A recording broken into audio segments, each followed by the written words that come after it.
E aí, pessoal, o pessoal começou a entrar. São 3 horas.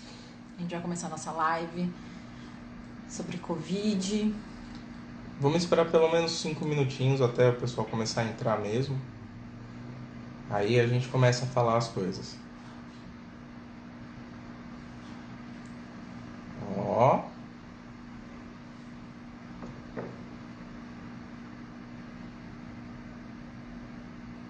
Não.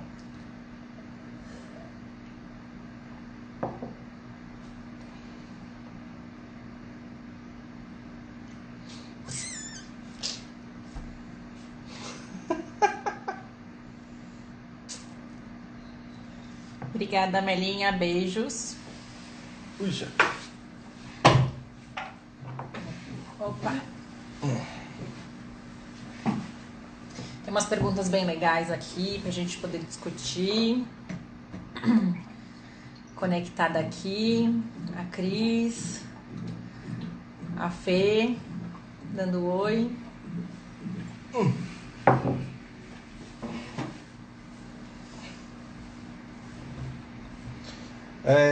Fala aí pra gente, o som tá chegando bem? Vocês estão conseguindo ouvir bem, falando assim?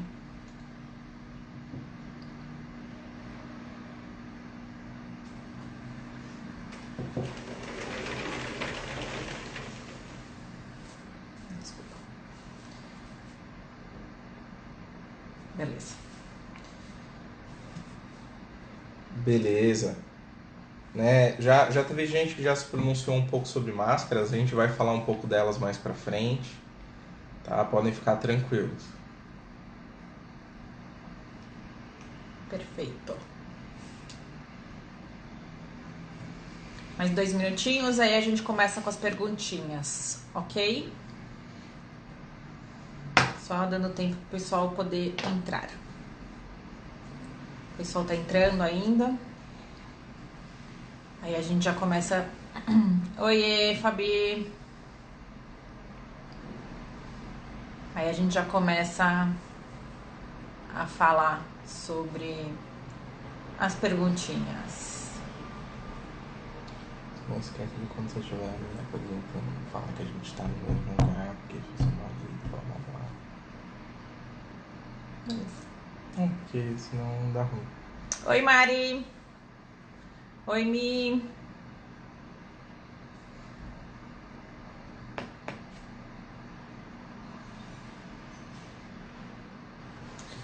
Qual medicamento? Remdesivir. Vou falar sobre isso.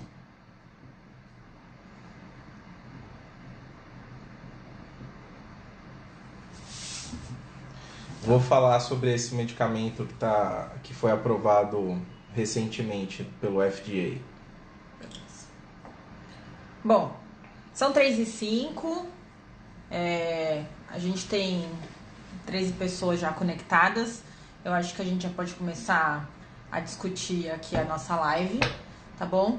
Então eu vou começar com a primeira perguntinha que mandaram, tá bom? Não, mentira, antes eu vou começar apresentando, desculpa, o Alexandre. Primeiro eu vou explicar primeiramente por que nós estamos em contato próximo. Bom, o Dr. Alexandre Fernandes Adame, infectologista, meu marido, né? Você quer que eu faça toda a apresentação onde você trabalha e tal? Não. Não? Então tá bom. Eu sou a doutora Aline, eu sou ginecologista obstetra. E aí a gente resolveu, já que é um assunto que tá tão em evidência, né, e tem muitas dúvidas, a gente resolveu fazer essa live para tirar as dúvidas que o pessoal tem tido, né? E uma coisa importante, a gente tá nesse contato próximo porque a gente mora na mesma casa. Única e exclusivamente. Que bom que a gente mora na mesma casa, assim, no marido e mulher. Né? Bom, então vamos lá. Deixa eu... Antes de começar a responder as perguntas que o pessoal mandou pra Aline durante a semana, eu vou dar um passant geral do que está acontecendo, né? Então a gente, há 2, 3 dias atrás, por dados da OMS, a gente atingiu 3 milhões de casos no mundo, sendo 1 milhão de casos nos Estados Unidos. Tá? Eles são disparados o país com o maior número de casos hoje em dia, mantendo ainda uma média de 20 a 30 novos casos diagnosticados por dia. Tá? Brasil, a gente começou a entrar numa fase de crescimento acelerado, por N motivos, mas o principal deles é a falta de comprometimento com a quarentena. E eu não digo assim, eu estou saindo porque eu preciso, porque todo mundo precisa fazer alguma coisa. Mas eu tô falando de gente que deliberadamente anda fazendo festa, churrasco e tal. A gente tem um exemplo recente, inclusive, de uma blogueira que perdeu trocentos patrocinadores por causa das consequências de um ato inconsequente que ela fez. Né? Então a gente está entrando nessa fase acelerada agora e a gente já chegou a um pico de 7 mil casos em um dia. E quem sabe consegue manter nesse nível, tá? A gente fica na torcida. Mas a gente está entrando numa fase acelerada. Então agora é a parte mais importante da gente aumentar os cuidados que a gente precisa ter para fazer as coisas. Um outro detalhe interessante eu chequei agorinha há pouco num mapa disponível pela OMS de acesso geral. Se quem quiser checar, o endereço é covid19, 19 número, .who.int,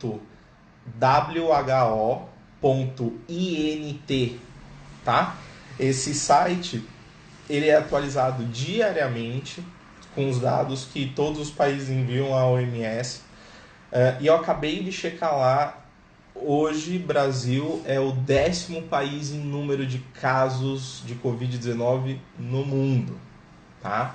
Então, isso foi só um geralzão para entender mais ou menos como é que está a coisa por aí, em questão de estatística e disseminação.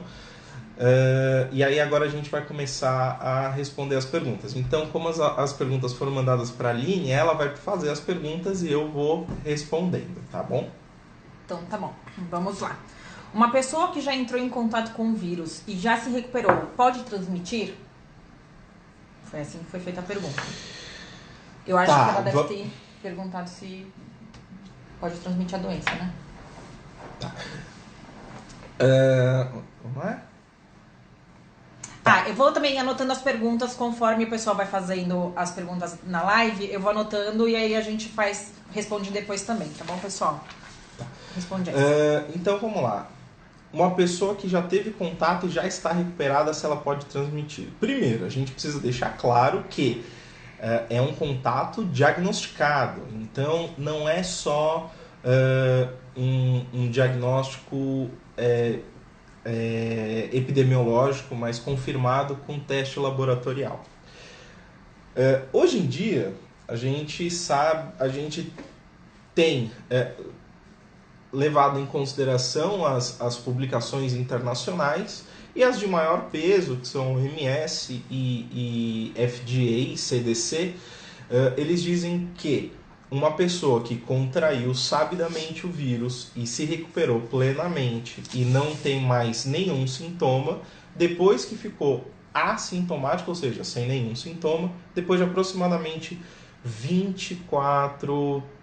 72 horas, a pessoa não está mais transmitindo nada. Tícia, essa sua pergunta ela já está aqui na leva, então pode ficar tranquila que vai ser respondida. Então, quem já se recuperou, teoricamente, não está mais transmitindo o vírus. Lógico, tem um pouquinho aí de tempo que logo depois da recuperação plena que ainda pode transmitir um pouco, mas é pouca gente, tá? Quanto tempo o vírus fica no elevador? Os estudos de não é bem manutenção, mas os estudos de sobrevida do vírus em diversas superfícies já saíram já faz algum tempo, e eles são muito parecidos com os outros coronavírus que a gente tem, tá? Então, como esses estudos dizem, o vírus ele pode sobreviver numa superfície inanimada por tempos variáveis a depender da onde ele está encostando. Por exemplo, o metal. O metal pode chegar a 2 a 3 dias. Plástico. Alguns plásticos até 9 dias, mas é uma coisa muito específica. Pedra, mesmo as polidas, costuma ser menos tempo, até 1 dia. E superfícies com grande porosidade, permeabilidade e que absorvem líquidos com grande eficiência, a duração se resume a minutos. Tá? Então, por exemplo, não estou dizendo jogar água cheia de vírus num papel, mas uma gotícula que cai num papel, em poucos minutos o vírus que está ali já não vai estar mais ativo, ele vai morrer, vai perder eficácia. Tanto que é por isso que em países mais secos a taxa de transmissão é menor, porque o vírus perdura menos tempo nas superfícies, já que são exatamente as superfícies que são os principais meios de transmissão do vírus, com você encostando em algum lugar contaminado e depois coçando o olho, mexendo no nariz, boca, orelha, quem tem barba, arrumar a barba. Então, essas superfícies duram mais tempo. No elevador, assuma 24 horas. Tá? Borracha também é uma superfície inanimada que absorve pouca umidade, quase nenhuma. Também vai durar um tempo considerável. Agora, passando qualquer desinfetante de alta potência, álcool 70, lisoforme, eu não estou ganhando nada para fazer propaganda, mas aqui é mais fácil do que falar o nome do princípio ativo, mas o lisoforme ou cândida, hipoclorito, né? Em menos de 1 minuto acabou tudo, ok? Uma pessoa testada com anticorpo do coronavírus pode transmiti-lo? Anticorpos. Para responder essa pergunta direito, a gente tem que explicar algumas coisinhas. A gente tem basicamente 2 anticorpos que a gente sempre procura quando a gente se infecta. Primeiro, IgM e depois IgG. Quando a gente fica doente com alguma coisa, o nosso corpo produz primeiro IgM e depois IgG. O IgM ele é um anticorpo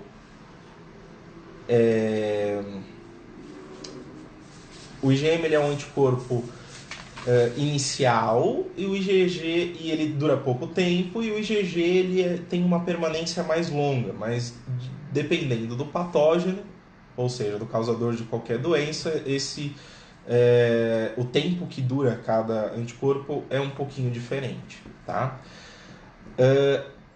Agora vamos lá. Uma pessoa que acabou de se infectar vai começar a apresentar anticorpo da classe IgM, que é o primeiro que aparece, em aproximadamente 7 dias. O IgG vai demorar aproximadamente 14 dias para começar a aparecer. Então, se eu pego uma pessoa que está com 7 dias de sintomas, faço o teste. Quando se der só IgM, ele pode estar numa fase muito precoce. Ainda não tem IgG, pode estar com sintomas. Então, essa pessoa pode transmitir. Agora, uma pessoa que ficou doente, teve sintomas, se recuperou, aí eu testo, tem só IgG, essa pessoa já tem uma imunidade. Quanto tempo essa imunidade dura? Ninguém tem essa resposta. É um vírus novo, apesar dele ter primos, o SARS e o MERS, e outros coronavírus que circulam há anos pelo mundo, ele é um vírus novo. Então, para a gente saber se vai ter uma imunidade duradoura, quanto tempo vai durar, e não sei o que, a gente não tem essa resposta. Se a gente fizer um paralelo com o primo dele mais parecido, que é o SARS-1, esse é o SARS-CoV-2, né? O SARS-1 ele dá uma imunidade boa por um tempo relativamente longo, mas mas o que acontece? Depois de um tempo a imunidade cai e a pessoa pega de novo. A diferença é que normalmente essa reinfecção acaba sendo mais branda. Complementando a pergunta do elevador, que fizeram uma pergunta aqui, é se ele fica muito tempo no ar. Eu não comentei dessa vez, na outra live eu tinha comentado, o vírus cai muito rapidamente no chão. Ele é pesado, entre aspas, né? Mas ele é pesado a ponto dele não ficar nenhum minuto flutuando no chão. E uma pessoa que está disseminando simplesmente por falar ou alguma coisa assim, o raio que ela atinge é no máximo 1,5 m. Por isso que a gente está recomendando no elevador a distâncias de 1,5 m. Ficarem nos cantos dos elevadores. Para cima, para baixo. É. E não entrar, se tiver muita gente no elevador, no máximo umas 2 pessoas, né? E bom senso. Tá. Próxima pergunta. Qual a eficácia dos testes rápidos? Outra pergunta difícil. Normalmente, para você aprovar um teste rápido, ele precisa ter 2 critérios que todo mundo olha, que é sensibilidade e especificidade. Tá? Sensibilidade é o quanto ele não deixa passar, ou seja, o quanto ele não dá um falso negativo. E especificidade é o quanto no positivo a gente acredita que ele é realmente daquilo, ou negativo é realmente negativo, enfim. É um pouquinho complexo, mas é mais ou menos por aí. Um teste rápido, para ele ser aprovado, ele tem que ter alta especificidade e alta sensibilidade. Então ele tem que dar positivo quando é, e ele tem que dar negativo quando não é. Tá? Qual que é o problema? Nessa situação de emergência, o mundo inteiro afrouxou um pouco os critérios. Então, por exemplo, eu peguei um teste rápido que estava sendo comercializado e entrei na bula da Anvisa para ver a aprovação dele. Ele foi aprovado com 4 testes só, comparando com o padrão ouro. É muito pouco. Normalmente, para você se aprovar isso, você precisaria de milhares de testes, 1.000, 2.000, 10.000, 20.000, quanto mais melhor, para a gente poder ter certeza do que está colocando. Já foi percebido que esses... Desculpa, pessoal, falhas técnicas. O suporte do celular acabou caindo. Já foi percebido que esse lote que foi comprado e foi dispersado para diversos países, que ele não é muito efetivo, o teste rápido. As sorologias já são mais confiáveis. Você tá notando? Tô. Tá. Essa pergunta da Fernanda é grande. Calma, continua falando. Depois eu volto. Vai. Então vamos lá. Eu já respondi essa, agora eu preciso passar para a próxima. Tá. Com a tendência da diminuição do home office, é aconselhável ter regra para só retornar ao trabalho presencial quem for testado com anticorpos dos vírus? Eu acho que isso meio que engloba a pergunta da Fernanda, não? Qual que foi a pergunta da Fernanda? Deixa eu ver aqui, ó. Alguém que já foi infectado e se curou precisa continuar a fazer isolamento social? Porque ela poderia entrar em contato novamente com o vírus e não voltar a fazer infecção, porém disseminar o vírus? Tá, eu vou juntar as 2 coisas numa só. Primeiro de tudo... Peraí que eu vou anotar essa pergunta do E-Correio. Primeiro de tudo... eu particularmente não acho interessante... Isso é particular, tá? Eu não acho interessante, mesmo com a hora que começar a afrouxar a quarentena, eu não acho interessante diminuir o home office. Muito pelo contrário, eu acho que o home office ele tem que ser mantido pelo maior tempo possível. Tá? Por quê? Porque muita gente que está em casa, quando flexibilizar, sair para a rua todo mundo, vai estar todo mundo sob maior risco de contágio. Então, quanto menos gente na rua, mesmo com a flexibilização, melhor. Tá? Outra coisa, testagem. Como eu já tinha dito, o anticorpo, a gente não sabe exatamente quanto tempo ele vai perdurar ou não, em que fase que está ou não. E fazer teste para todo mundo de anticorpo antes de voltar do trabalho, vamos ser bem sinceros, é inviável, né? A gente precisa lembrar que a gente está falando de centenas de milhares de pessoas. É muita coisa para testar, não dá para fazer isso. Se a pessoa não teve nenhum tipo de sintoma no meio do caminho, esquece, não tem porquê. Agora, testar, eu estava no isolamento, não saí de casa, mas eu fiquei com uma coriza. Pode ser? Pode.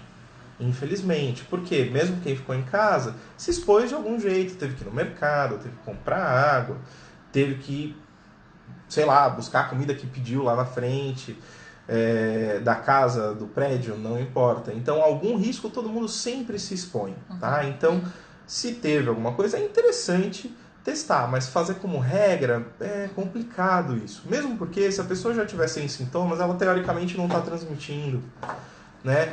E deixar voltar só quem já é imune, apesar da gente estar com bastante caso, em São Paulo até o momento são aproximadamente 30 mil casos. Comparando isso com a população total de São Paulo, é muito pouca gente imune para não deixar pegar. Uma outra coisa falando disso se uma pessoa que já se recuperou, que tem IgG, se ela pode contrair o vírus de novo. Não tem resposta. Os dados que foram publicados até o momento, eles ainda não estão dizendo pra gente se a pessoa pode disseminar também ou não. Agora, fazendo um paralelo com outras doenças respiratórias, se disseminar vai ser muito, muito, muito pouco. Porque o anticorpo de classe IgG ele é considerado um anticorpo neutralizante. A partir do momento que entra-se em contato com o vírus, em muito pouco tempo ele vai lá e neutraliza e aí acabou. Né? Então, essa é a melhor resposta que dá para dar no momento, porque não existe resposta para esse vírus especificamente. É necessário algum procedimento especial quando se volta da rua? Por exemplo, roupas, sapatos, compras, etc. Tá, aí a gente aproveita e já fala do delivery, que aí engloba tudo. Mais ou menos por aí. Então vamos lá. Como eu já tinha dito antes, o vírus ele dura muito pouco tempo em superfícies que absorvem umidade. Roupa, por exemplo, tá? Em menos de meia hora, morreu tudo. Roupa, né? Roupa, tá? Sapato. Sapato tem borracha, tem outras características. Então o vírus pode durar mais tempo nos sapatos. 12 horas, no máximo. Dependendo de como for, um pouquinho mais. Então, uma sugestão que eu dou para todo mundo, e que é exatamente o que a gente está fazendo aqui em casa, é o seguinte. A gente não troca a roupa, porque eu que estou mais saindo para trabalhar, eu trabalho meio longe, eu já demoro mais de meia hora, quase uma hora para chegar em casa, tá? Então até lá os vírus para mim já morreram. E o que está não protegido pela roupa, eu sempre higienizo com álcool antes de entrar em casa, tá? O meu sapato eu tiro do lado de fora, já piso do lado de dentro, sem sapato, e eu coloco ele num canto da casa, que é num cantinho lá separado, onde ninguém fica transitando muito, tá? E tá tudo bem. O sapato, o vírus vai acabar morrendo com o passar do resto do tempo, do dia, da noite, até o dia seguinte. E a roupa, ok. Agora vamos supor que eu fui no mercado. Sinceramente falando, se todo mundo tiver de máscara, como está sendo pedido, e já foi publicado inclusive no Diário Oficial de São Paulo, a todo mundo usar máscaras na rua, no carro é discutível, tá? Mas claro, se a pessoa quiser usar no carro, pelo amor de Deus, usa. Quanto mais gente usando máscara, melhor, tá?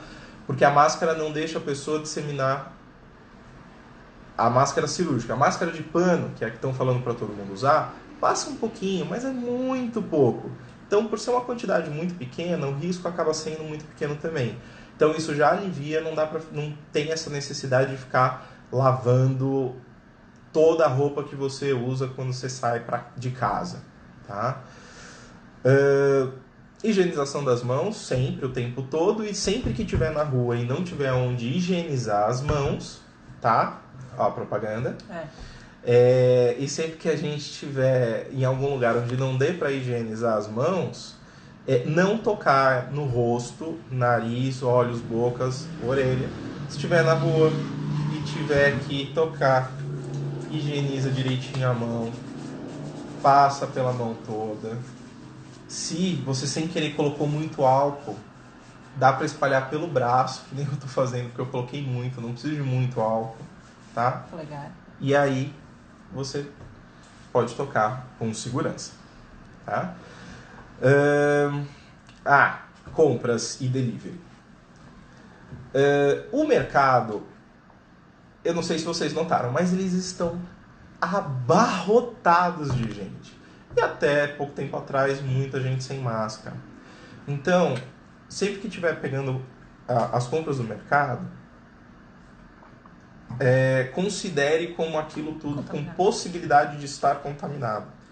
Então, quando colocou no saquinho, vai guardar no carro? Guarda no porta-malas, tá? Antes de entrar no resto do carro, como todo mundo está tentando manter o carro como um ambiente limpo, antes de entrar no carro, higieniza as mãos. Mas como é que eu vou fazer isso? Tem um pouquinho de álcool com você, tem muitos mercados que eles estão disponibilizando dispensers de álcool, né? Então pode dar um pouquinho de trabalho de você ir até o carro, colocar no porta-malas, voltar e higienizar a mão para depois entrar. Pode sim, mas você está se protegendo, tá? E quando chegar em casa, quando você tirar dos sacos, se for superfície do tipo lata, garrafa plástica, caixinha de molho, qualquer coisa de plástico ou afins, se der para passar um pano com álcool, por favor faça isso, porque é o melhor a ser feito, tá? Lembrando que tem que ser álcool 70, tá? Outro dia eu estava no mercado, eu olhei e falei, olha, tem álcool. Fui lá seco para pegar. E aí quando eu peguei, eu olhei, putz, é álcool 46. E de repente alguém vem e leva 5, 10 de uma vez e saiu dando risada, falando, nossa, achei álcool, nunca achei tanto álcool nesses últimos dias. Mas estava levando gato por lebre, eu não consegui nem avisar a pessoa, tá? Em relação a delivery agora, ok? Delivery é mais ou menos a mesma coisa das superfícies. Da comida, não. A gente entende que o local onde está sendo feita a preparação da comida e o que a gente tem que se preocupar é com a comida crua, não com a comida cozida, porque a gente sabe que o vírus não resiste a temperaturas tão altas quanto o cozimento, mas comida crua assim, por exemplo, sushi, sashimi, que todo mundo gosta, a gente espera e sabe de alguns lugares, que a gente sempre pergunta, vê por aí, que o pessoal esteja tomando as medidas, o pessoal que está fazendo,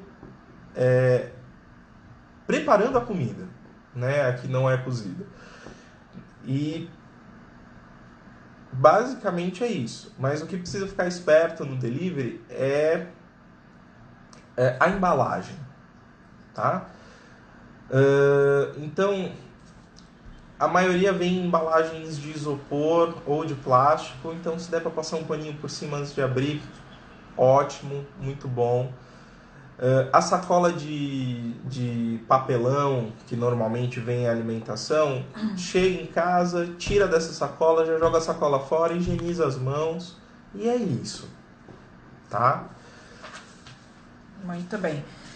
Reinfecção/imunidade. Reinfecção/imunidade. Recentemente, quando eu digo recentemente, assim, acho que nas últimas 48 horas, saiu um novo documento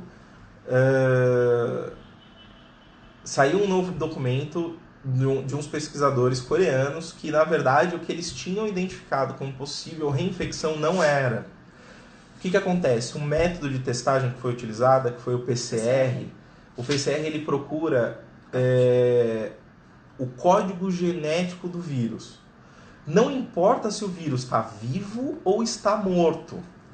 Então, eles fizeram testes em pessoas que já tinham se recuperado, que já estavam sem sintomas e ainda achavam partícula de vírus. Mas a pessoa não tinha absolutamente nada. Foram feitos outros testes em cima disso para ter certeza e eles publicaram, acho que 48 horas atrás, que não era reinfecção, era só sim o teste que estava pegando partícula viral, mas era tudo vírus morto. Tá? Só um complemento.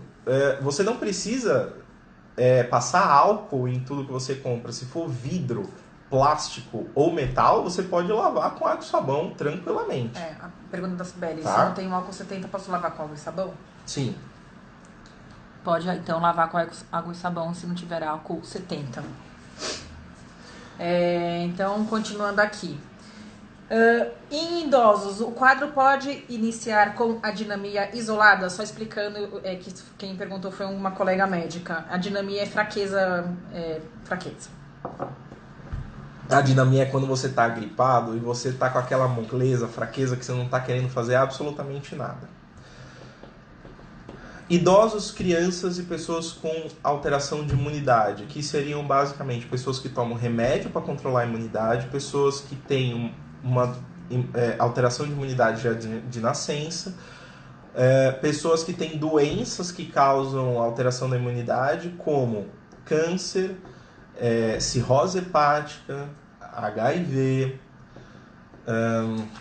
câncer, cirrose hepática, HIV, pessoas que fazem diálise. Tá? Essas pessoas, elas não cursam com um quadro mais clássico. Então é muito fácil essas pessoas terem poucos sintomas ou sintomas leves, discretos, que não fazem ninguém dá muita bola para isso. Então essas pessoas podem ter só uma febrinha, ou podem ter só um pouquinho de cansaço, ou é isso. Então essas pessoas é muito difícil de dizer como que elas cursam com a doença. E só mais um detalhe, tá? Aproximadamente 20 a 30% de todas as pessoas que contraem o vírus não apresentam nenhum sintoma. Elas pegam, contraem, criam imunidade e não sentem absolutamente nada, tá? Isso acontece, ok? E até esse é um dos motivos do porquê a recomendação agora de todo mundo usar máscara quando estiver na rua. Ok? Gente, só uma perguntinha aí, vocês mandam também, tá bom? Tem bastante pergunta que mandaram e também estão mandando várias perguntas. A gente só tem 1 hora de live. Eu não sei se vocês vão querer depois dar continuidade. Qualquer coisa, se vocês quiserem, a gente, na hora que acabar o tempo, a gente reinicia de novo o vídeo, tá bom? E aí a live, desculpa, não o vídeo, a live, ok? Aí todo mundo entra de novo, tá bom? Continuando aqui. Essa já foi. Ok. Essa já foi. Daqui do cachorro. Ó. Quanto tempo o vírus sobrevive, por exemplo, em pelo de cachorro? Precisa dar banho neles todas as vezes que eles saem? Pelo de cachorro, cabelo, eles têm capacidade de absorver líquido. Então, é basicamente a mesma coisa que a roupa. Não dura muito tempo. E a gente sabe que, dependendo do cachorro, da raça, muitos deles têm dermatite se você fica dando banho direto. Então não é muito legal dar banho direto nos bichinhos, tadinho deles. Então não. E pelo amor de Deus, não me inventem de passar álcool no pelo dos bichinhos. Isso vai acabar com eles, hein? Pelo amor de Deus, não. É só esperar um pouquinho de tempo, evitar ao máximo de sair. Também cuidado com cândida na patinha deles, eles também podem desenvolver alergia. Exatamente. Essas coisas. Então, lavar com água e sabão, a patinha é uma boa. Então, assim, a gente sabe que tem alguns cachorros que não se adaptaram a fazer as necessidades em casa, cachorros de maior porte que precisam sair. Então, esses não tem jeito, mas tentar diminuir a saída deles de casa para 1 por dia, se possível, fazer uma um pouco maior, Viu que tem muita gente no pedaço que está andando da rua, saia dali, vai para outro lugar, evitem aglomerações de qualquer gênero, mesmo que sejam só mais uma ou duas pessoas, tá? Infelizmente tem muita gente saindo sem precisar sair de casa, e isso dificulta muito, por exemplo, a situação de quem tem esses bichos maiores, né? Um golden, por exemplo, um labrador, que você mantém um labrador dentro de casa sem quintal, desculpa, você está pedindo para morrer. Mas como tem muita gente saindo sem precisar, tá dificultando fazer direito o pessoal que precisa sair, por exemplo, para levar o labrador para dar uma saída, porque senão não dá, né? Mas, pelo amor de Deus, não me invento de passar álcool no bicho, e é só ter um pouquinho de paciência com eles, dar uma meia horinha, uma horinha que tá tudo bem. Antes de uma hora, mexeu nele, higieniza a mão. Mexeu, higieniza a mão. Mexeu, higieniza a mão. Depois já dá pra ficar mais tranquilo. Eu preciso trocar de roupa imediatamente quando eu chego em casa da rua? Isso já foi dito. Isso já foi respondido. Falou que isso não, já né? foi respondido também. Da compra... não. Essa parte do manipulando... Tem uma pergunta que metade dela foi respondida, a outra metade não. Então vamos lá. Ó. A outra metade aparece no vídeo. A outra metade diz o seguinte. Se eu tirar a roupa e deixar ela num canto, caso tenha tido contato com o vírus, mas eu não esteja manipulando ela, pode correr o risco do vírus disseminar no ar deste ambiente? Não. Como eu disse no começo, a partícula desse vírus é uma partícula muito pesada. Então, você pode tirar a roupa, deixar ela no canto, ele não vai sair voando sozinho. Ele precisa ser provocado para sair voando. E não vai ser qualquer assoprinho também que vai levantar o vírus. Ele é realmente um vírus meio pesado, tá? E na roupa, por ser um tecido com alta capacidade de absorção, é difícil dessa gotícula se desprender da roupa e alçar, entre aspas, voo de novo, tá? Então, não dissemina. O que tá ali no cantinho, tá tudo bem. Então, tá bom. Esposa do trabalhador teve resultado positivo para a Covid, mas estava afastada há uma semana por gripe. Mas o resultado saiu e veio positivo.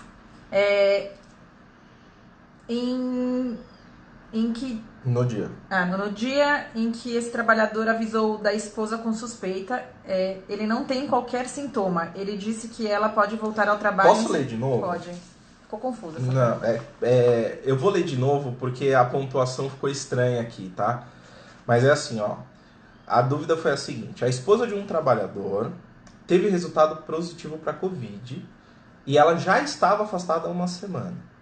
Mas o resultado só saiu no dia em que esse tal trabalhador avisou que ela estava com Covid. Tá? Ele não tem nenhuma suspeita. Foi informado aos dois que os dois podiam voltar para o trabalho em 7 dias a partir da saída do resultado do exame. Tá? E aí a pergunta é se essa informação está correta. Ok? Então, essa informação está correta e incorreta.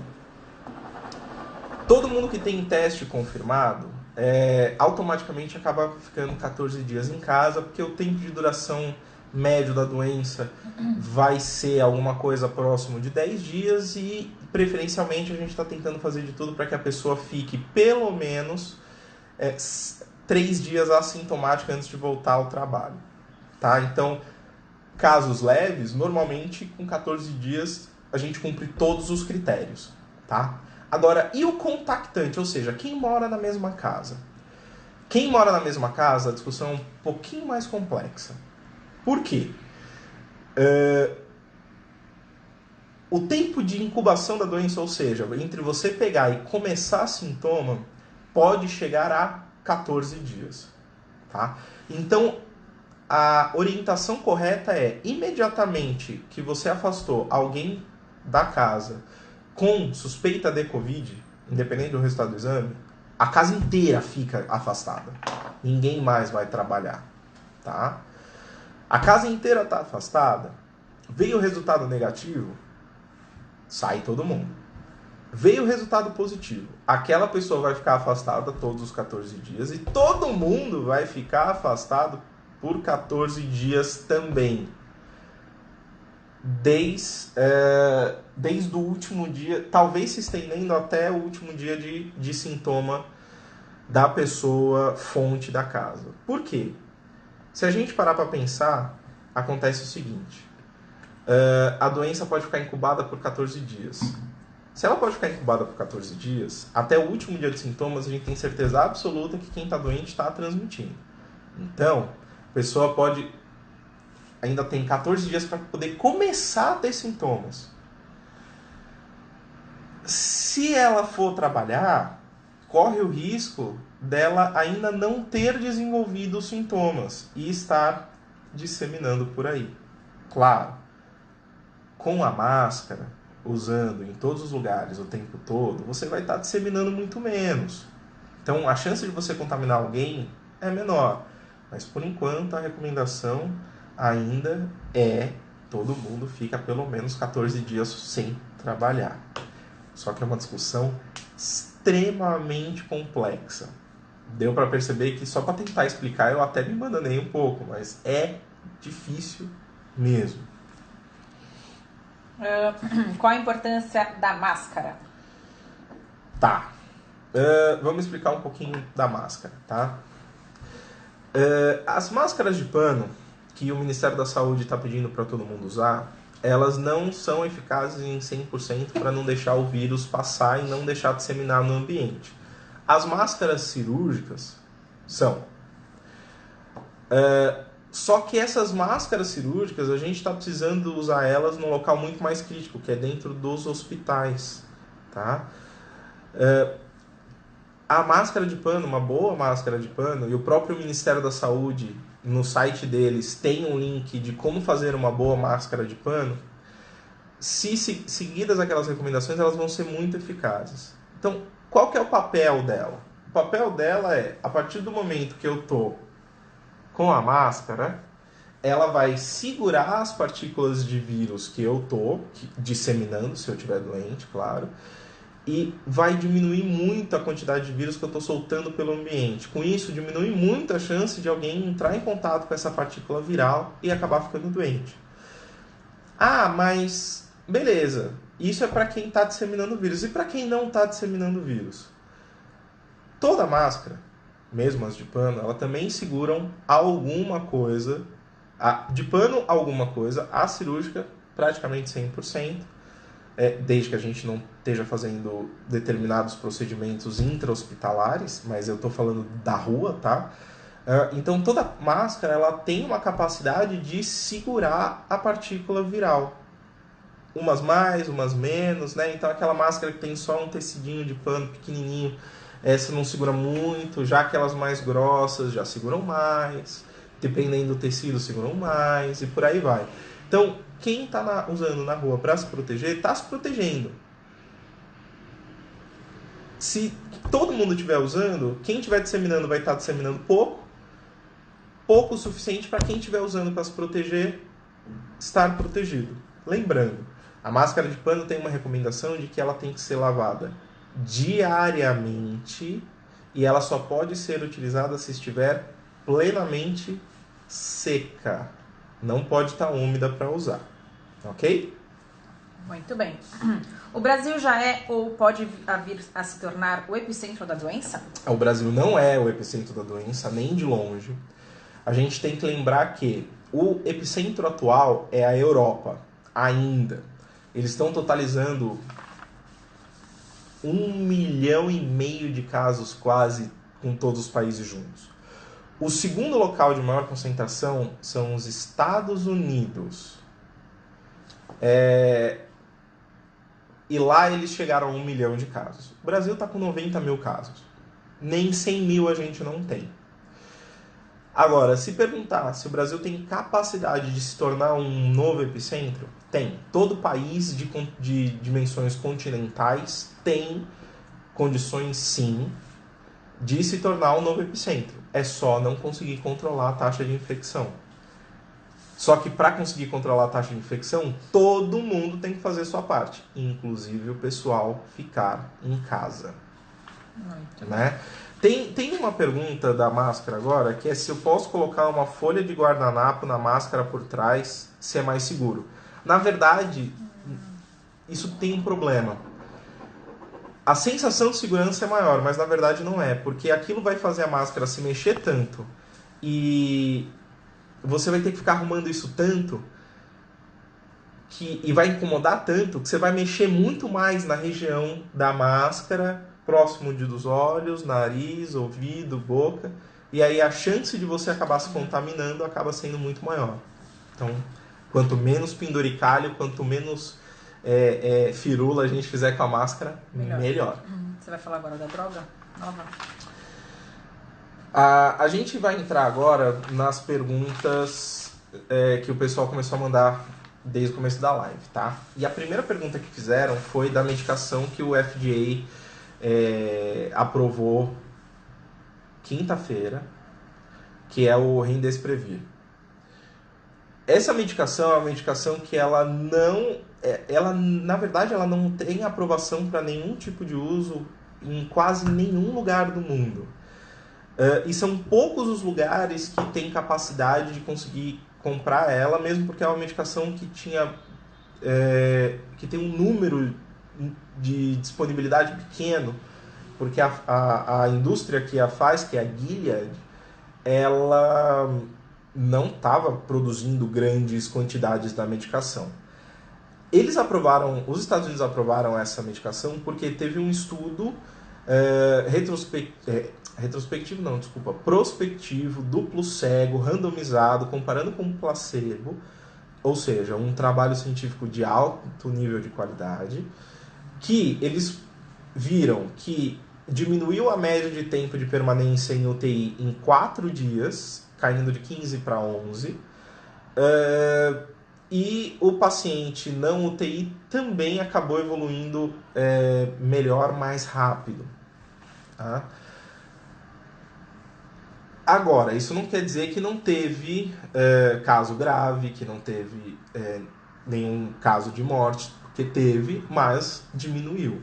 Tá? Pode parecer uma queda não muito grande, mas qualquer coisa que faça a pessoa sair mais rápido da internação, da UTI, você abre mais rápido uma vaga de UTI nova para outra pessoa que vai precisar entrar nela, e com isso a gente consegue segurar melhor o tal do colapso do sistema de saúde, que é quando acaba os leitos e aí você começa a ter que se virar com o que você tem. E é aí que está instaurado o desastre. Para vocês terem uma ideia, Nova York, que é Nova York, teve uma taxa de mortalidade global nos hospitais deles de 21% de todo mundo que estava internado. Foi um trabalho grande, com 5.700 pacientes, que foi publicado há uma semana e meia atrás, onde a taxa de mortalidade de todo mundo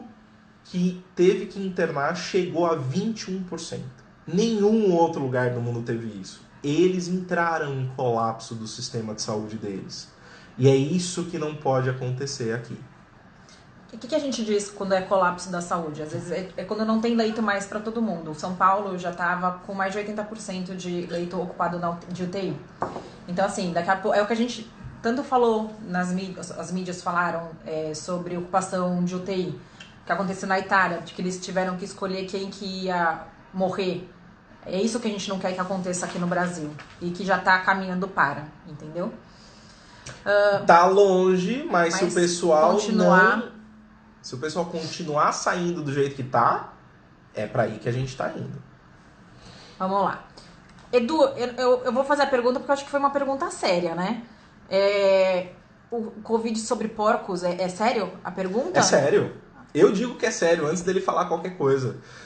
O coronavírus, ele é um vírus que ele originalmente era uma zoonose, ou seja, uma doença de bicho, não uma doença de gente. E aí ele foi sofrendo mutações e começou a atingir outras pessoas. Então, dos outros coronavírus eu posso dizer, com certeza você pode pegar outros coronavírus de bichos. Este, eu não tenho esse dado, tá? Agora, fazendo um paralelo com os primos dele, é capaz, tá? Mas isso não quer dizer que deixa por exemplo, o porco, que você usou de exemplo, não deixa a carne dele impossibilitada de ser consumida. Ela passa por todo um processamento depois do abate, né? E quando você vai comer ela em casa, você não vai comer ela crua, você vai cozinhar, então não tem problema nenhum. Não, é que a pergunta do Edu foi, se caso um leitão que tiver Covid espirrar, pode passar para humanos? Aí eu perguntei se tipo, né? Não, mas a pergunta eu digo que a pergunta é séria por causa disso. Então tá bom. Mas então óbvio que a gente sabe que tem um... então, é porque... tem um fundinho de zoeira aí no meio. É porque todo mundo que conhece Edu, né? Então é sério, a pergunta é séria do Edu.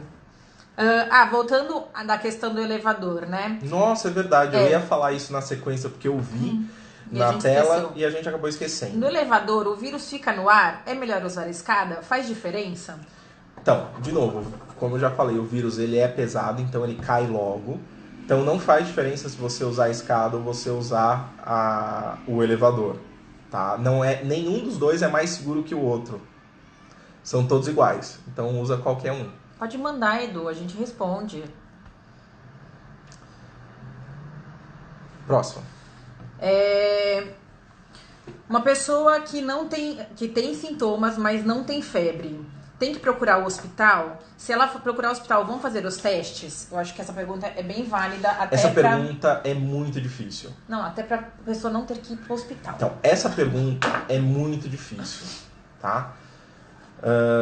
Por quê? Tem algumas pessoas, alguns grupos, como eu já citei, que eles vão ter um caso um pouquinho diferente e nem sempre vão ter que usar... Tá, antes de eu entrar em maiores detalhes disso, estão perguntando se tem que usar máscara no elevador. A recomendação é que você use máscara o tempo todo fora de casa. Então, saiu de casa, é máscara. Saiu de casa, põe a máscara. É melhor, tá? Agora, voltando para os sintomas. Tem esses grupos que vão fazer uns quadros estranhos. E tem pessoas que, mesmo sem ser desses grupos de suprimidos, imunomodulados, que também vão ter uns quadros estranhos. Sinceramente, a hora de você ir para o hospital hoje, se você tiver com sintomas que te lembrem uma gripe, seria só se você tiver se sentindo mal mesmo. Então, sensação de falta de ar, batedeira, dor no peito, aquela prostração tá muito fora do comum, não tá conseguindo comer, náusea. Quando você tá ruim. Agora, lógico, né? Não é para você esperar até estar quase morrendo para você ir. Isso é um equilíbrio muito difícil. Mas assim, você tá mal. Todo mundo já teve uma gripe. Todo mundo sabe o que é uma gripe. Você tá com uma gripe. Uma gripe ok. Não é válido ir pro hospital. Porque você vai acabar se expondo. Mas você tá com uma gripe. Você tá no 4º dia de sintoma. Você continua com febre alta. Não tá melhorando nada. Na verdade, você só tá se sentindo pior. E uma sensação de falta de ar. Vai. Mas eu não tô com febre. Vai. Tá? É mais ou menos por aí. Ok? Não tem uma resposta muito de bate-pronto. Tá? Mas se tá se sentindo mal, vá. Só falando rapidinho um parênteses. Ela fica por 24 horas a live no Instagram, gente. Eu não sei como deixar gravada, tá bom? Mas ela fica por 24 horas depois, tá bom? Desculpa. Então tá bom. Em relação às datas de pico, né? Já se falaram muito nas mídias sociais. Qual que é a sua opinião sobre o pico aqui na capital? Pergunta difícil. Porque para responder essa pergunta... Antes de responder essa, eu vou complementar a pergunta de cima, que o Edu tá me perguntando se o principal fator seria a falta de ar. Tá? Na verdade, é o conjunto da obra. a falta de ar é um fator muito importante. Então, esse é o que eu considero de maior gravidade no momento. Tanto que essa é a orientação, né, do Ministério. Então, independente de febre, falta de ar é uma coisa séria. Falta de ar precisa ser, sim, investigada. Isso para qualquer coisa, não só no contexto Covid, tá? Basicamente é isso. Mas não é só isso, é o conjunto todo da obra. Outra coisa. Agora voltando para a pergunta da data do pico. Essa data do pico... Pera, eu não estou conseguindo sair da pergunta do pico porque isso é um complemento. Estão perguntando aqui se as pessoas comprando o oxímetro é válido. Porque aí você vai ver a redução da saturação. O oxímetro é um negocinho que você coloca no dedo. Tá? Você coloca no dedo e ele vai dar a saturação de oxigênio. A média de todo mundo é entre 96, 97, tá? 98. Critério de gravidade entra, mas isso já é uma coisa de avaliação lá no pronto-socorro. Porque quando você começa a ter o sintoma de falta de ar, você não necessariamente vai ter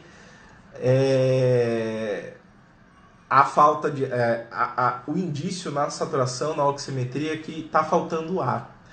Tá? Então, pode ser só uma sensação, ou você pode estar conseguindo compensar isso aumentando o número de vezes que você respira por minuto. Então, não é uma medida muito boa para você tentar fazer por conta em casa, porque você tem que saber interpretar esse resultado. Tá? Então, não. Ninguém compra, por favor, ninguém compra oxímetro de pulso, tá? Por favor. Ok? Agora vamos lá. Data do pico. Vamos tentar falar de uma coisa extremamente complexa. A gente está longe da data do pico porque o pico ele vai acontecer a depender do número de pessoas, do modelo de quarentena, do quantas pessoas se engajarem nisso. Então, o que acontece? Se a gente estivesse falando de um modelo onde não tivesse nenhum controle populacional, a gente provavelmente estaria se aproximando do pico agora. Tá? Porque aí você vai começar a ter muita gente imune. Muita gente não, né? Porque se a gente não tivesse feito nenhum tipo de controle populacional, a gente teria muito mais morte do que a gente tem agora. Mas a gente ainda teria pessoas imunes e aí começaria a diminuir a taxa de contágio e a taxa de disseminação. Como a gente fez controle populacional desde o começo, uma coisa que muito pouca gente entende quando a gente está falando de uma curva de pico, a gente está falando de um troço assim, tá? Isso é sem controle. Só que se a gente faz controle, a gente faz isso com a curva. E o pico vai para frente. Então, quanto mais a gente consegue diminuir o número de casos máximos, mais para frente vai esse pico. O que depende de quando vai acontecer esse pico? Depende do quanto as pessoas se comprometerem para manter e seguir as recomendações de isolamento do Ministério da Saúde, da Secretaria de Saúde do Estado e do município. Também depende do número de pessoas totais. Então, assim, responder quando vai ser o pico vai ser extremamente difícil. Mas eu acho que o pico ainda está um pouco longe, não está tão perto assim quanto a gente gostaria que tivesse. Tá? Vamos lá. O Brasil vem testando pouco. Qual a estimativa de casos efetivos de contaminação comparados aos números pelo Ministério da Saúde? O Brasil adotou uma postura de testagem assim como a Itália. A Itália, apesar de ser um país com uma população comparável ao estado de São Paulo... Gente, rapidinho. Lembra que a gente tinha falado que eu tenho 28 segundos, né? Como o pessoal tem bastante ainda pergunta, na hora que acabar daqui 20 segundos, a gente vai reiniciar a live, tá bom? Então, por favor, entrem de novo pra gente continuar respondendo as perguntas, que tem ainda bastante pergunta, tá bom? Então, quem tá aqui com a gente, entra de novo, que a gente vai continuar respondendo as perguntas, ok?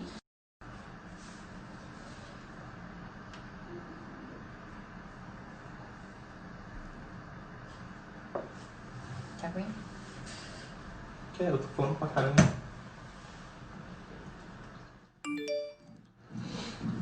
Estamos voltando. 5 minutinhos pro pessoal entrar. A gente estava com aproximadamente 28 pessoas, então a gente vai esperar chegar próximo disso e eu volto a responder tudo.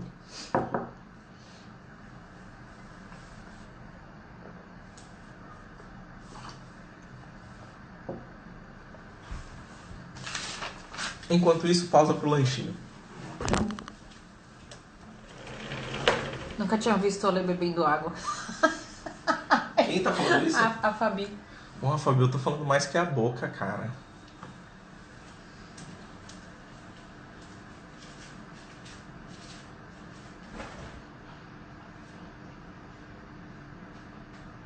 O consultório fica no Brooklyn.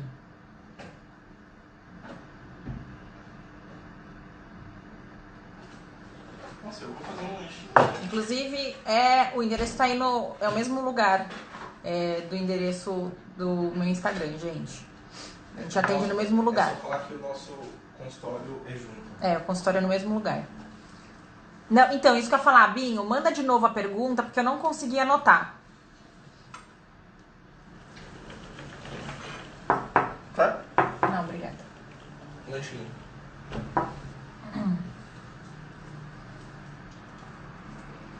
Gente, várias pessoas queridas entrando. E aí...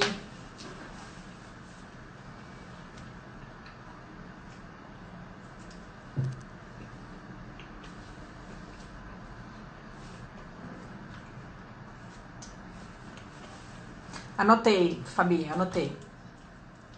O Arthur tá dormindo, gente. Aqui, ó. Eu fiz... É tática isso, ó. Aqui, Tutu dormindo. Dormindo, tipo, máximo. Tipo, fiz ele dormir às 2. Programei, assim, tudo certinho. A gente só de olho aqui, ó, na babá.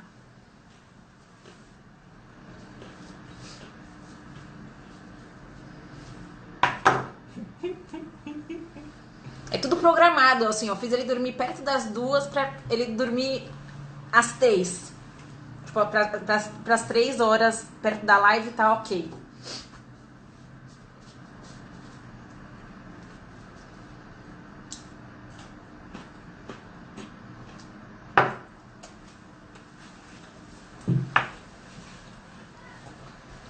Lanchinho peito. Ó, vamos lá? Não? Falta pouco. O Ale tá mastigando o lanchinho dele. Binho, cadê a pergunta? Fabi respondendo, eu anotei sua pergunta assim, fica tranquila.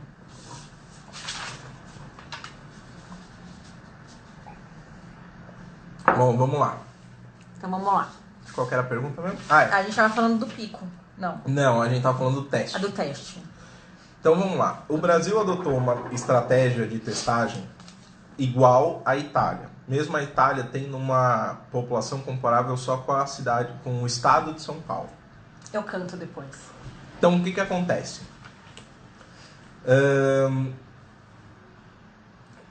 Eles fizeram isso porque eles também não iam ter condições de testar todo mundo, né?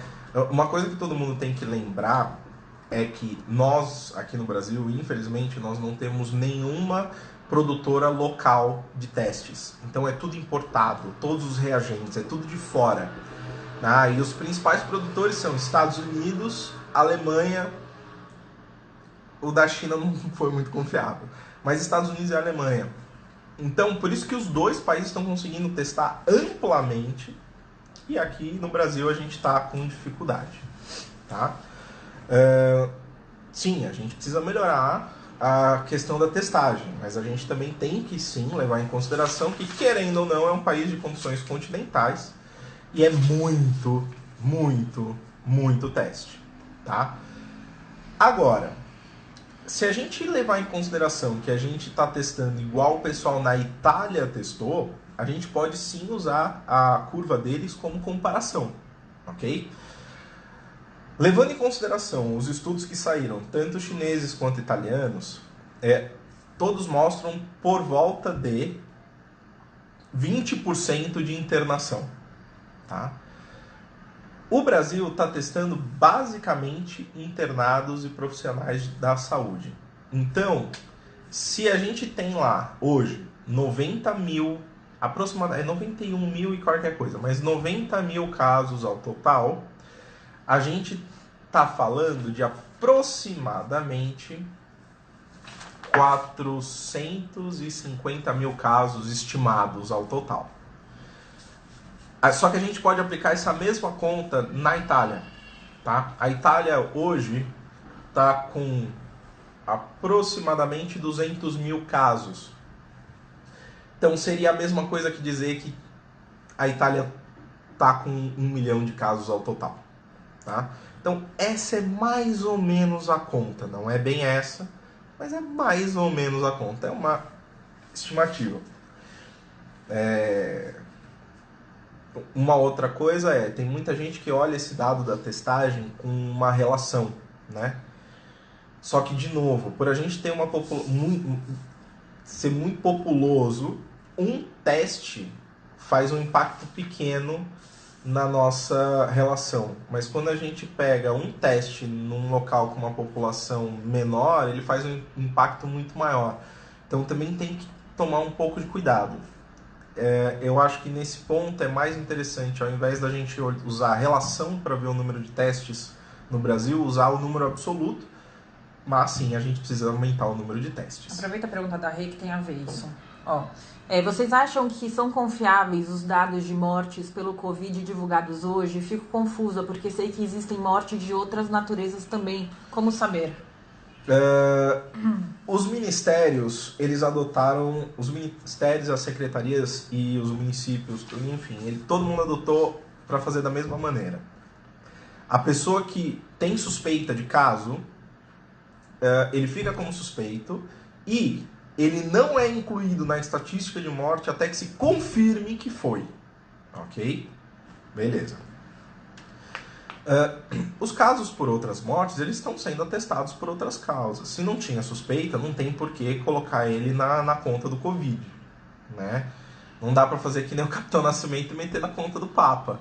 Mas eles estão sendo muito criteriosos com os dados de mortalidade, o máximo que eles conseguem, tá? E por isso que de vez em quando a gente tem um salto. Porque é um acúmulo de resultados que acabaram saindo, demorou um pouquinho mais para sair, ou então acabou tendo que ir para uma análise específica de necrópsia de alguma coisa, demorou mais tempo. E aí de vez em quando a gente tem esses pulos nos dados, tá? Mas o que está publicado é confiável sim. Aliás, o dado de mortalidade é até mais confiável do que o dado de número total de casos, se a gente levar em consideração que todo mundo que morreu, ele foi um caso considerado grave e ele foi sim testado, tá? Então, o viés dessa estatística é um pouco menor. É preciso manter o distanciamento social de quem volta ao trabalho? Quem volta ao trabalho, teoricamente, ele está curado. E teoricamente ele não vai pegar de novo e teoricamente ele não vai disseminar. Agora, isso não termina o isolamento social, o distanciamento social, né? Então assim, que nem a gente está na mesma casa, então a gente não está mantendo 1,5 metro de distância. A gente está se tocando, mas qualquer pessoa que você esteja encontrando do lado de fora, não é para ficar abraçando, não é para ficar beijando, não é para ficar dando a mão, não é para ficar nada. É para ficar afastado. Por quê?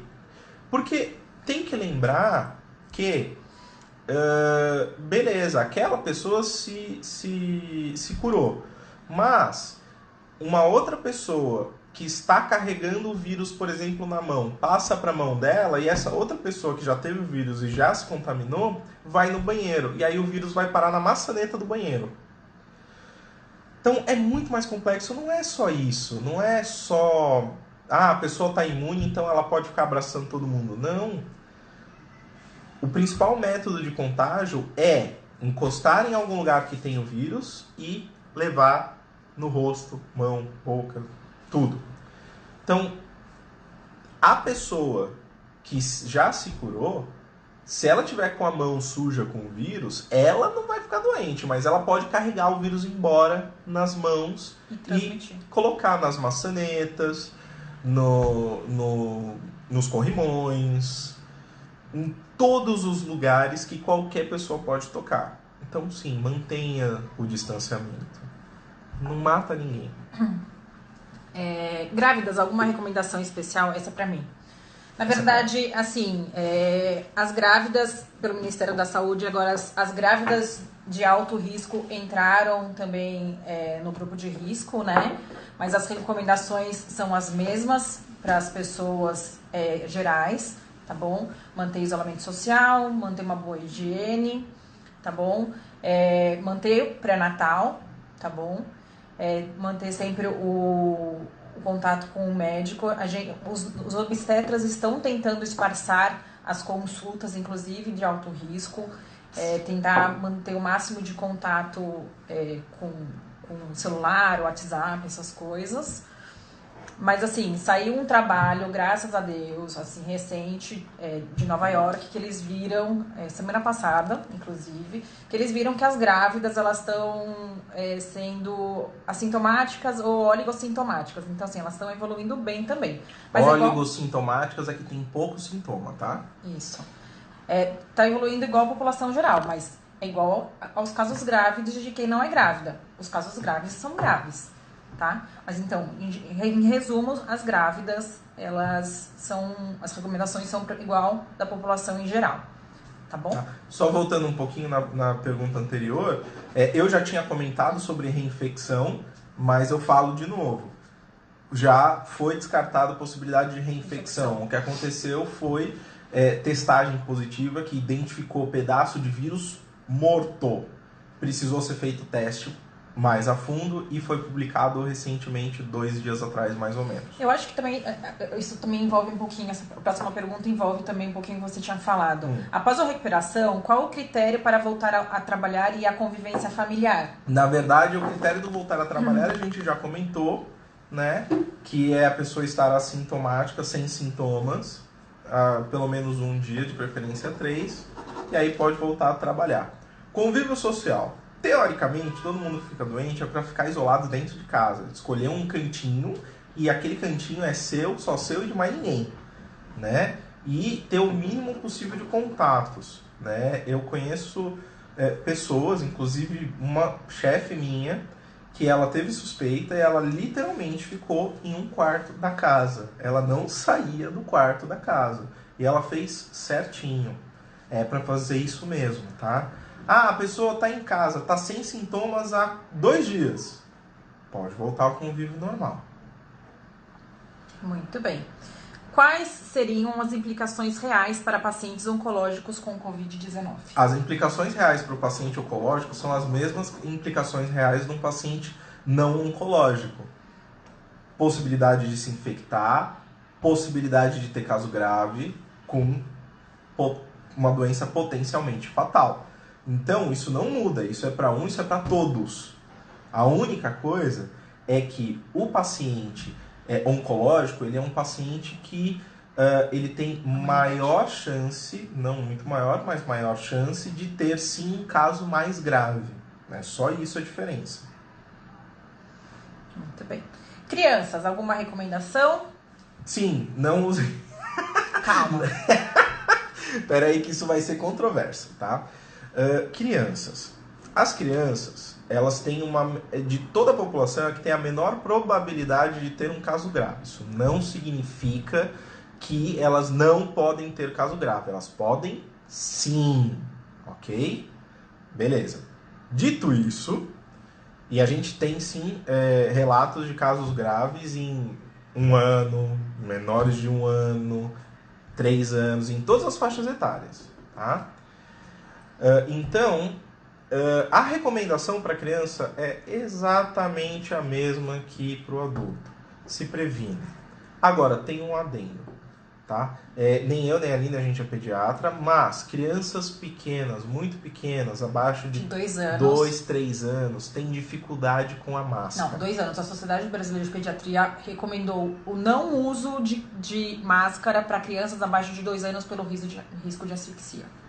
Isso. Então, como eu estava dizendo, eu ia citar isso e ia dizer o seguinte. Abaixo de 2 anos, elas não se viram para tirar a máscara e respirar direito. Com 2 anos já incomoda, já tira. Só que ela não se dá bem com a máscara, então ela não vai respeitar o jeito de usar a máscara, vai ficar o tempo todo tocando nela, vai ficar tocando mais no rosto. Então, crianças que não conseguem ter um bom controle sobre não ficar mexendo na máscara direto, é até melhor não usar. Porque o fato de ficar o tempo todo levando a mão no rosto antes de lavar a mão, na verdade a criança fica tendo um risco maior de se contaminar. É isso. Vamos lá, uma pergunta bem importante. Num dia bonito de sol, né? Vários dias tiveram assim. Qual o risco de descer com as crianças para brincar no condomínio ou andar de bicicleta na rua? O mesmo risco de você qualquer coisa na rua, ficar doente. E toda vez, todo mundo que fica doente tem chance de ter caso grave, tem chance de parar na UTI, tem chance de morrer. Esse é o risco. Percentualmente falando, não existe essa resposta. Mas é o mesmo o risco de uma descida pequena. Não tem uma resposta para falar qual que é o percentual de risco. Mas o risco de você ter caso grave é aproximadamente 20% de todos os casos gerais. É isso.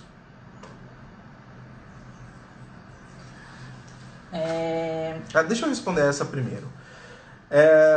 No começo, todo mundo falava... Estão perguntando assim, né? Se perda do olfato e paladar é uma característica típica do Covid. Não é típica, mas ela acontece.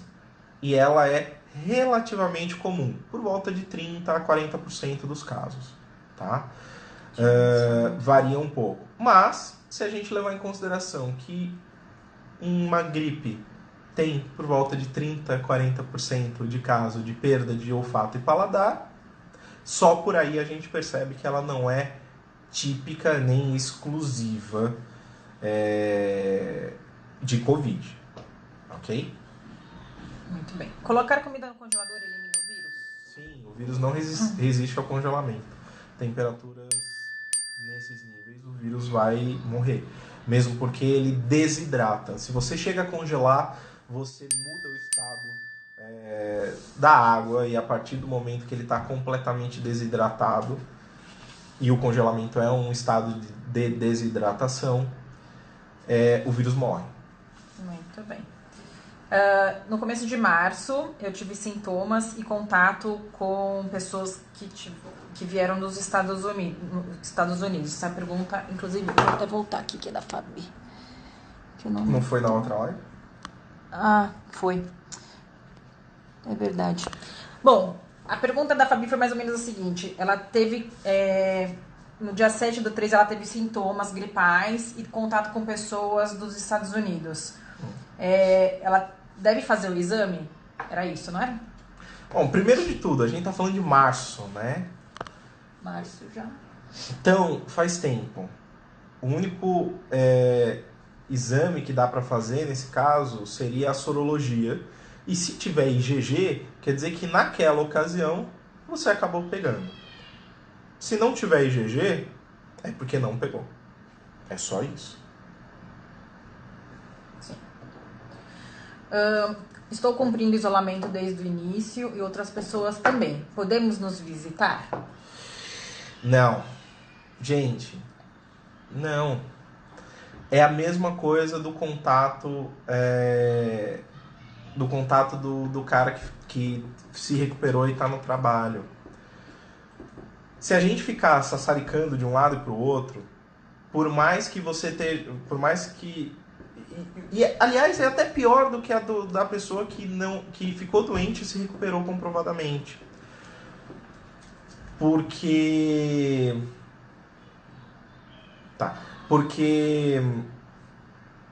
você está correndo o risco de disseminar um vírus inadvertidamente dentro de uma outra casa que está cheia de pessoas também, e o contrário também é verdadeiro, onde nem todo mundo vai ser imune, ou todo mundo pode ser suscetível. Se tiver 5 pessoas dentro daquela casa, uma delas vai fazer caso grave. Então, não.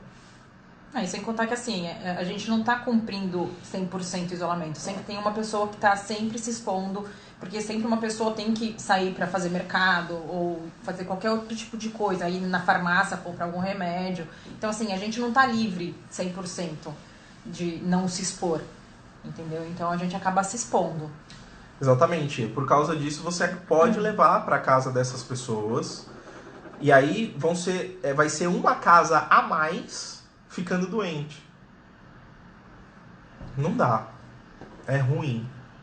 Muito bem. É muito ruim.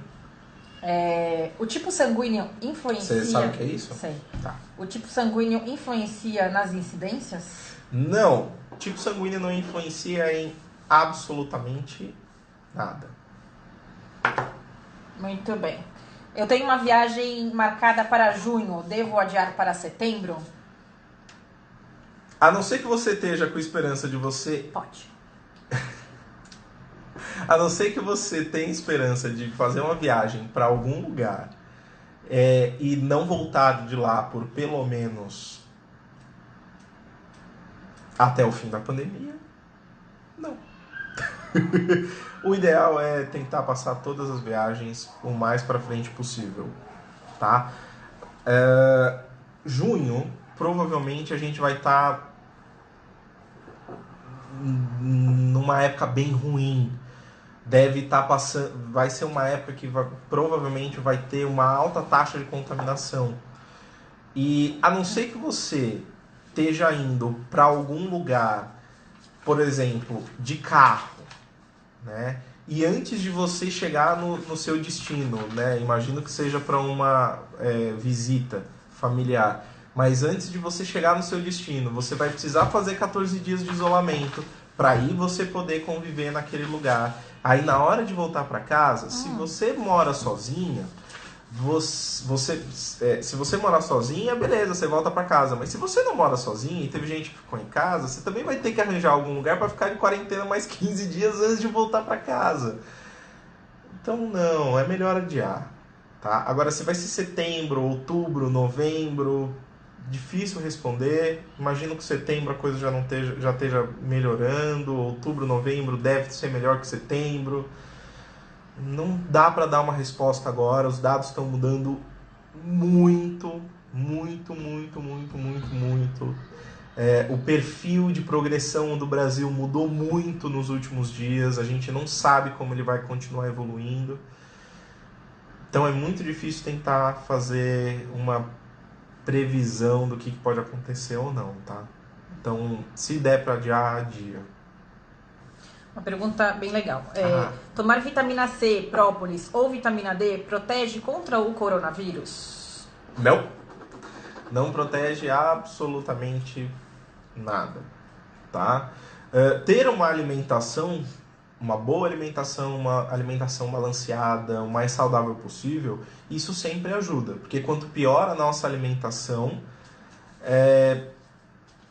menos reserva a gente tem, pior o nosso estado geral, maior a chance da gente tanto pegar doença quanto ter uma doença um pouco mais grave. Então, quanto melhor conseguir se alimentar, é sempre melhor. Sim. E é isso. Eu acho que foram todas. Vai falar do PC? Já foi falado. Já foi falado. Mas alguma projeção para a vacina? É importante. Alguma projeção para a vacina. Segundo os pesquisadores que estão mais avançados em vacina, se todos os testes derem certo, eles devem ter vacina próximo de 1 milhão de doses, alguma coisa em setembro. Agora, se qualquer coisa no teste der errado, esquece tudo, já era, e não vai dar para usar, tá? Isso é se der tudo certo. E em setembro, 1 milhão. 1 milhão, essas vacinas vão ser destinadas para locais onde vão se beneficiar mais de usar a vacina. Ou seja, num lugar que está em plena fase de aceleração ou pouco antes de entrar na fase acelerada como a gente está agora. Então pode ser que quando a gente saia a vacina, a gente nem esteja mais precisando na urgência que a gente precisaria, Mas lógico que quando sair é bom todo mundo tomar a vacina. Comparando ao HN1, SARS, MERS, é o mais agressivo? Depende do que você chama de agressividade, tá? A gente tem uma taxa de contágio desse vírus de aproximadamente 1:3, que é uma taxa de contágio muito parecida com a SARS. E é um pouco maior do que o influenza, tá? Agora, se você está falando quem mata mais, não é. O MERS mata mais, bem mais. Só que ele se propaga ele menos. se propaga muito, mas muito menos. Ele tem uma taxa de infecção de 1 para 1/3. Não é nem 1 para 1. Tá? Então ele não se propaga. Não, você não vai se curar se você ouvir a Anitta. Muito pelo contrário. Na verdade, você tem chances... Desculpa aí o gosto musical de todo mundo, mas se você ficar ouvindo muito as lives da Anitta, você vai ter uma visão muito enviesada do que é viver em sociedade como se deve. Se para atingir o pico é necessário ter 50% da população ter contato com o vírus, como fica com a propagação do isolamento? Não, a prorrogação. Esse é um conceito errado. O pico não é você ter mais de 50% tendo contato com o vírus. O pico, ela é, na verdade, o maior número de casos que você atingiu naquele período. A partir do momento que você começa o decréscimo, aquilo foi um pico. Não importa se você chegou a 50% ou não. A ideia do isolamento é com que você segure para que o número de casos totais não exploda, para que você tenha condições de ir soltando aos poucos, para que as pessoas, já que a gente não tem vacina, elas acabem pegando a doença de uma maneira mais gradativa e aí dá tempo de você conseguir hospitalizar e colocar onde todo mundo precisa, seja UTI ou enfermaria, quem precisa, e a gente não ter mortes por falta de estrutura. Agora, esse conceito de que o pico é quando atinge 50% da população, está errado. Porque nada impede do pico de uma pandemia ser quando atingir 90%. O pico é só o ponto mais alto da curva. Só. Mais nada. O tempo máximo de manifestar os sintomas são de 14 dias. Em alguns casos a média... O tempo máximo é 14 dias. Em alguns, a média de 20 dias. Estou há mais de 50 dias em isolamento e há 30 dias com coriza e congestionado a cada semana. Descarta o corona? Provavelmente você deve ter saído para ir no mercado, para pegar alguma coisa na rua e não sei o que. É impossível descartar ou confirmar corona só por esses dados, tá? O tempo máximo de incubação é 14 dias, não é 20, ok? Mas, de novo, não dá nem para descartar e nem para confirmar.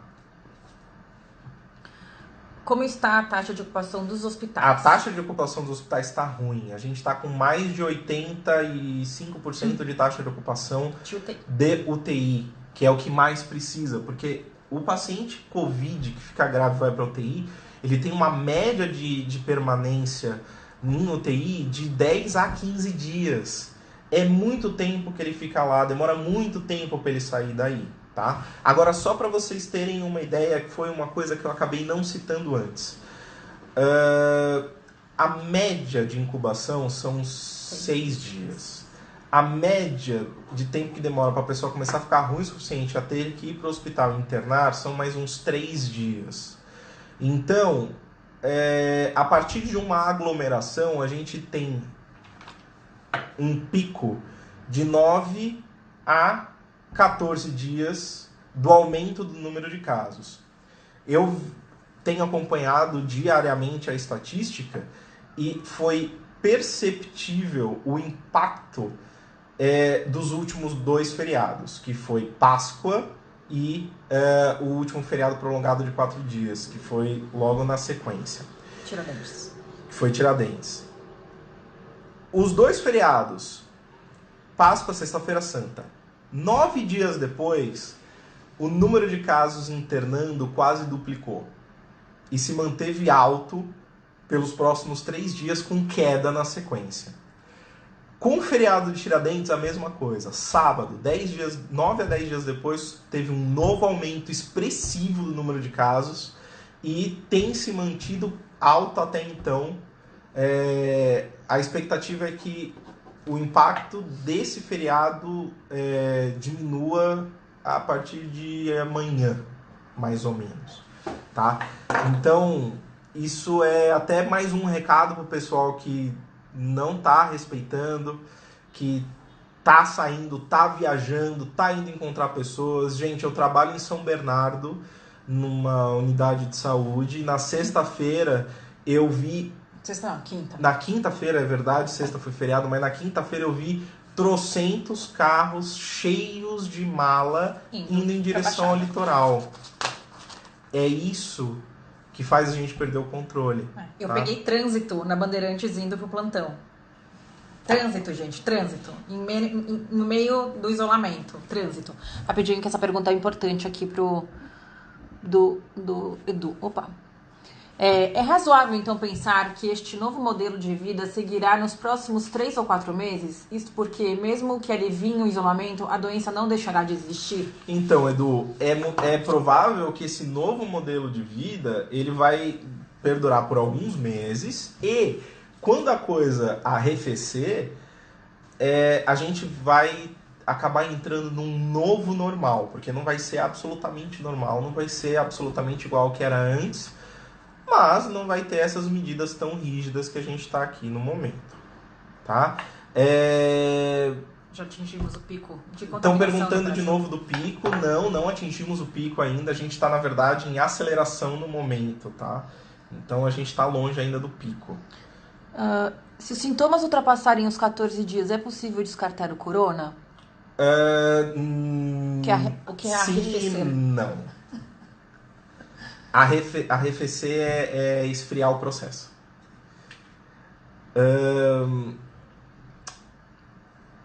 14 dias se exclui corona. Epidemiologicamente, sim, a gente começa a pensar muito mais em outras coisas, em outras causas, tá? Vocês acham que quem fica sem paladar por 10 dias pode ter adquirido o vírus? Fiz todos os exames e os resultados deram negativos, mas fiquei com uma dor de cabeça terrível e tosse. Provavelmente, não dá pra dizer se você contraiu o vírus ou não, mas a gente precisa tomar cuidado com quando fazer os exames, tá? O teste do PCR, que é aquele do cotonete que enfia na alma, ruim pra caramba de fazer, ele é chato mesmo, tá? Mas o PCR, ele tem um tempo ótimo para ser feito, que é entre 3 a 5 dias de sintomas. E a sorologia só deve ser cogitada a ser feita a partir do 7º, 8º dia de sintoma. Fora dessas janelas, o PCR não vai servir de nada, porque tem muita chance dele nem dar positivo, mesmo se for um caso mesmo. E a sorologia vai dar negativo antes de 7 dias. Então, por favor, se o teste que você fez foi fora disso daí, você vai ter que testar de novo. Mas aí provavelmente vai ser a sorologia. Estão fazendo uma proposta decente. Peraí. Estão fazendo uma proposta. É a continuação da pergunta. Fiz PCR e sorologia no dia 8. Eu tô vendo. PCR no dia 8, não serviu de nada. Sorologia no dia 8. Ainda tem chance de não detectar nada. O ideal é fazer a partir do 10º dia. Opa. A pergunta foi muito indiscreta que vocês fizeram, dona Fabi. Essa é a pergunta que a Olê tá falando, indiscreta do vinho. A gente recebeu uma proposta imoral até. Eu arrefeço. De uns vizinhos virem aqui para tomar um copo. Apesar da vontade de ser grande, não. Desculpa. Mas vai ficar para depois. Muito bem. Mais alguma pergunta, gente? Porque, já anotei todas já foram, risquei tudo riscado, A gente tá entrando em... a gente tem 1h35 de live. Acho que a gente já tem mais 20 minutinhos. Na verdade, a gente não deve ter, porque daqui a pouco o Arthur vai... Daqui a pouco o Arthur vai cortar. Aproveita que ainda o Arthur tá dormindo, gente. Aproveita. O Arthur tá dormindo. Na hora que ele acordar, a gente vai desligar. Porque o Alu... eu adoro essa palavra. Depois da negativa de vocês, acredito que o isolamento é muito sério. O isolamento é muito sério. É muito sério. Né? Eu posso até falar um caso pessoal meu, né? Eu tinha pedido ajuda para um familiar para me acompanhar num negócio que eu precisava resolver rápido, que isso ia acabar me ajudando. Só que eu fiquei sabendo que esse familiar teve num burburinho, num aglomerado. Aí, quando eu fiquei sabendo, eu já falei, olha, então deixa, vai me atrapalhar, mas não vai dar pra gente se ver. Né? O negócio é sério, sério mesmo.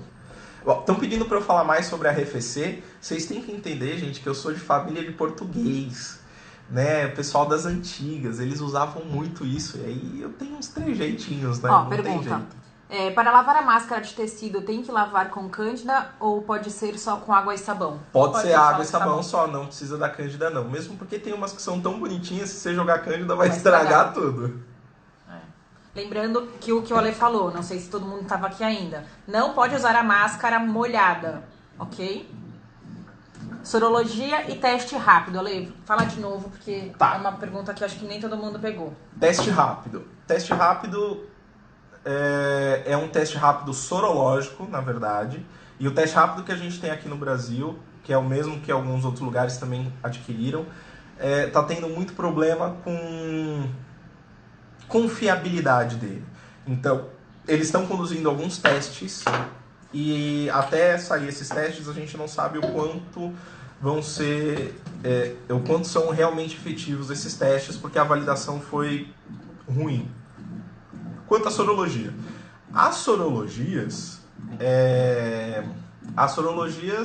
elas estão com um método confiável, elas estão sendo testadas, estão sendo validadas também. Então, elas são bem confiáveis, mas tem que lembrar que sorologia, o ideal é fazer a partir de 10 dias de doença, que aí tem uma boa chance de você conseguir vir com o resultado real.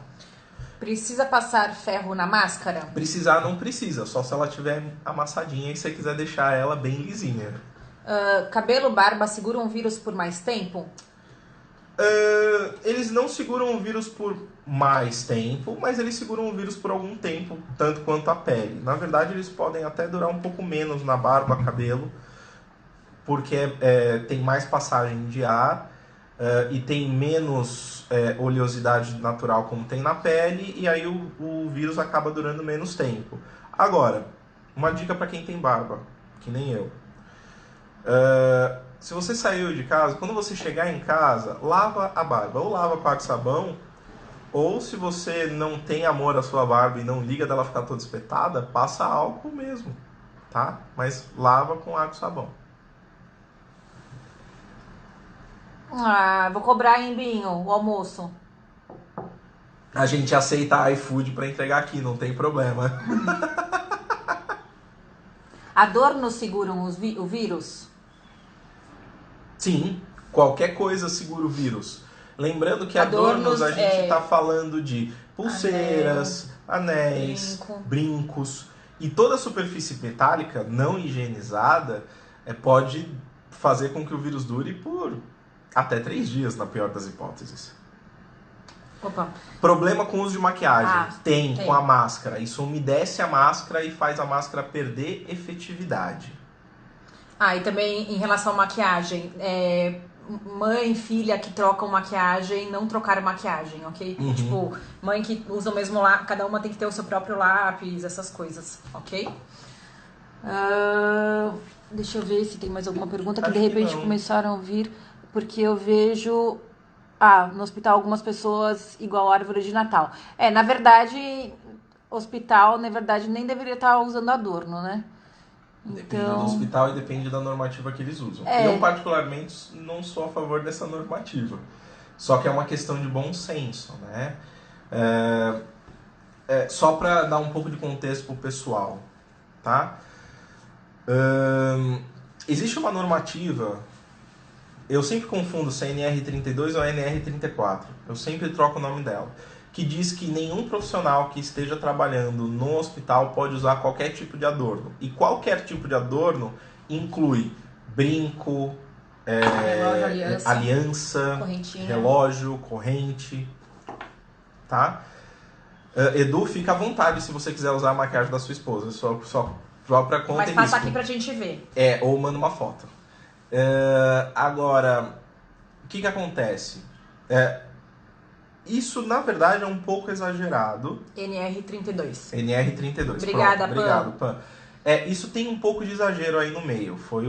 Ela foi redigida numa época onde o pessoal estava sendo ultra conservador e ultra agressivo nas medidas de controle. Mas isso foi feito porque tinha um pessoal sem noção que tinha... O pessoal usava aqueles brincos que ficava assim, ó. Aquelas correntes pro lado de fora que ficava balançando. Então, aí escreveram essa NR32 e tal. Agora, se todo mundo usasse bom senso, fosse brinquinho que nem o da Aline, pequenininho, né? Só a pontinha. Ou sem corrente é melhor evitar mesmo. Pulseira não, por favor, porque não é difícil de higienizar. Anel é mais fácil. Mas você pode prejudicar o anel de tanto que você está higienizando, lavando a mão ou passando álcool. Mas é só ter um pouquinho de bom senso, né? Mas bom senso é difícil. Então é melhor não usar, porque as pessoas não têm bom senso. Todos vão pegar Covid? Você vai falar igual o prefeito, acho que foi de Limeira, né? Que falou, todo mundo vai pegar Covid. É verdade, né? Se todo mundo vai pegar Covid? Não. Não vai. Tem estudos que estão saindo, estudos do pessoal da área de vacinas, porque existe um negócio que chama imunidade de rebanho. O que é isso? Qual é o número mínimo de pessoas que precisa ter em volta imunizadas, de alguém que não está imunizado, para que essa pessoa não pegue, mesmo que tenham alguns casos isolados na sociedade. Aparentemente, o percentual populacional para ter uma imunidade de rebanho é aproximadamente 70%. Tá? Sendo 70%, a partir do momento que atingir 70% da população, meio que a coisa morre, né? Então você vai ter um caso aqui, outro caso ali, mas não vai disseminar, não vai disseminar doidado que nem tá agora, tá? Então esse é o númerozinho chave. Por isso que dá para falar com propriedade que não vai ser todo mundo que vai pegar Covid. Foi prefeito de Limeira mesmo. Você que está com medo, você também vai pegar. Fica tranquilo, então. De acordo com o que o Alexandre falou, você pode ser a pessoa que não vai pegar. Tice e eu andamos de bike hoje. Foi necessário, pois precisávamos sair de casa para evitar um surto psicótico. É prudente a gente ficar isolada da família por 14 dias sem cozinhar, cuidar dos filhos? Digam que sim. Olha, eu entendo de verdade precisar sair para não ter um surto psicótico. É muito difícil você ficar restrito em algum lugar. Eu tô falando para todo mundo que eu conheço que tá mal, se faz terapia, continua fazendo, se não faz, considere. A gente tem vários profissionais que se adaptaram, estão fazendo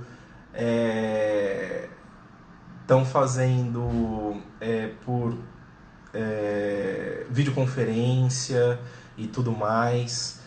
Então, procurem o que for, arranjem jeitos de conseguirem um tempo só para vocês. Que é muito, muito, muito importante. Cuidar da cabeça é muito, muito, muito importante. Tá? A gente tá aqui pertinho, mas assim, a gente tá estressado também, a gente tá discutindo bastante, mas a gente tá se ajudando e é o que todo mundo precisa fazer, tá? Eu não vou condenar ninguém que fala assim, eu precisei sair de casa. Porque chega uma hora a gente não aguenta mesmo. Mas só não façam disso um hábito, por favor. E pro azar de vocês, não precisa ficar 14 dias isolado da família. Só sabendo que vocês têm um risco, querendo ou não, por estar na rua, de acabar contraindo alguma coisa. Tá? Mas, por favor, se for sair, tomem todos os cuidados e mais um pouco do que vocês conseguirem, tá bom? É que também, na verdade, o risco de você sair, assim, eu tenho visto muito pessoal na rua, principalmente de domingo, assim, eu que tenho, a janela fica virada aqui pra avenida, e, assim, o pessoal tá agindo como se fosse um domingo normal, né? Assim, e chega assim, até a aglomerar um grande número de pessoas no quarteirão. Então teve um dia até que eu tirei uma foto que eu até mostrei pra ler. Eu falei, meu, olha o número de pessoas que estão na rua. Então assim, tinha um grupo de uma família de 5 pessoas, aí uns 10 metros pra frente tinha uma outra família, aí do outro lado da rua tinha um grupo de uma outra família com criança pequena. Então, assim, tinha muita gente na rua. Muita gente na rua. No caso de crianças, vejo... E assim, lembrando que o vírus se espalha. Recentemente saiu um estudo falando que quem corre, que anda de bicicleta, o vírus ele se espalha num raio grande. Um raio maior. Um raio maior, acho que de 10 ou 20, não chega a agora. ser 10 ou 20, mas o que acontece? Era um raio você grande. deixa um rastro muito grande se você estiver disseminando vírus.